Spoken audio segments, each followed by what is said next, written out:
right, we will see. Kevin's dialing it up on that, Coach. Thankfully, we can transition because we have somebody joining us in the studio in a matter of seconds here. Let's take a look at the Rams, who finished the regular season stronger than any other team in the NFL, the opposite of the Eagles. L.A. went a league-best 7-1 after the bye. That strong finish propelled L.A. to its 5th playoff appearance in 7 seasons under head coach Sean McVay. And with that, let's bring in the Rams head coach to the program.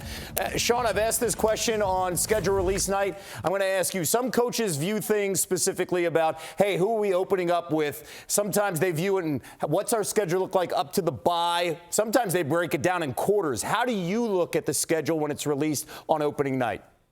Yeah, just really look at the opener. And it's obviously a great opportunity to go to an unbelievable atmosphere.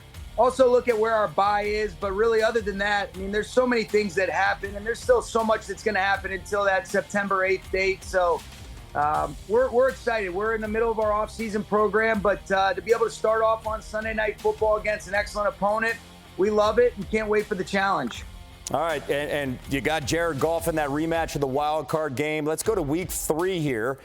And 15, you face off with your good friend Kyle Shanahan and the 49ers, especially out the gate in that first month. How important hosting the Niners at home in week 3 is that for your squad? Well, according to the graphic you guys just showed, I guess not too important, huh?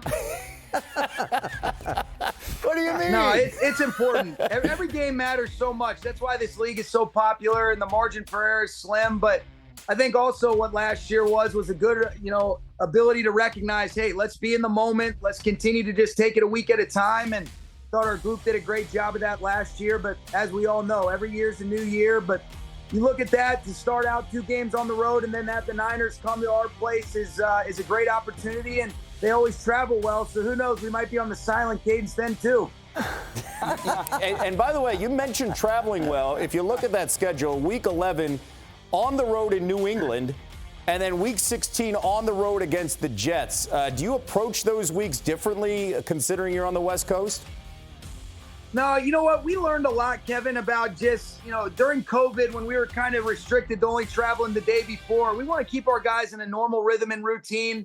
A lot's made about those time changes, but really, hey, the team that plays the best in those 3-hour windows is who's going to win the football game. And so we'll travel, we'll get up, we'll go, we'll be ready to roll. And when those times come, we'll worry about it. But got a lot of things that'll happen in between.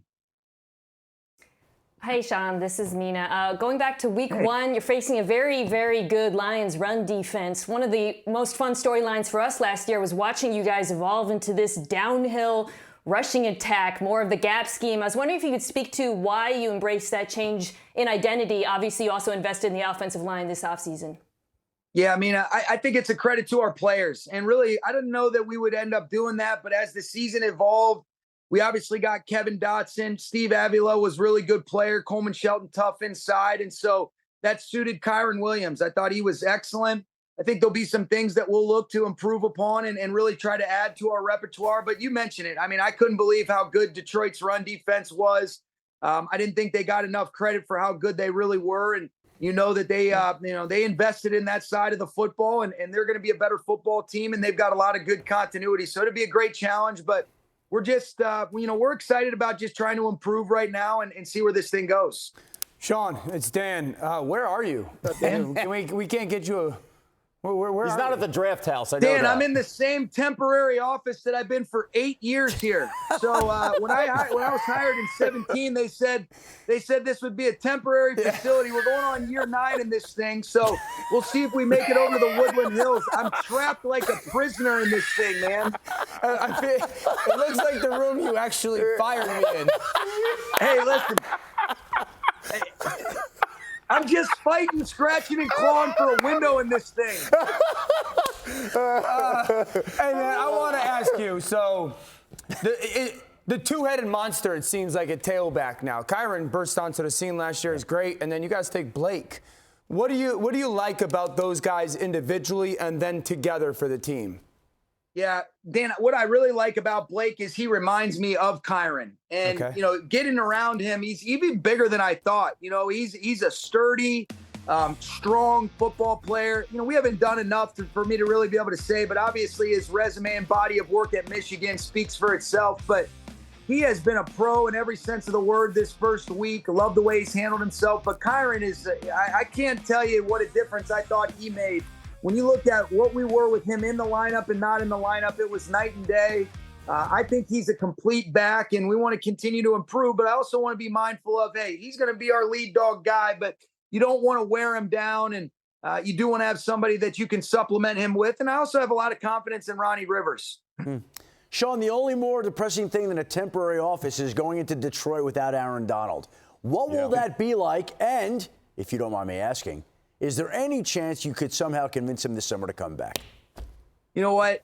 Here's what I will tell you. This was something that I knew was in the making. I'm going to choose to cherish the moments that we did have with him instead of sulk about what it won't be. But it's going to be a lot different. We ended up adding a lot of guys on the defensive side of the ball. They're not replacing Aaron Donald. Nobody's going to do that. But we're going to have to adjust our identity because there's certain things where when you always could dictate the slide and certain, you had the ultimate ace trump card.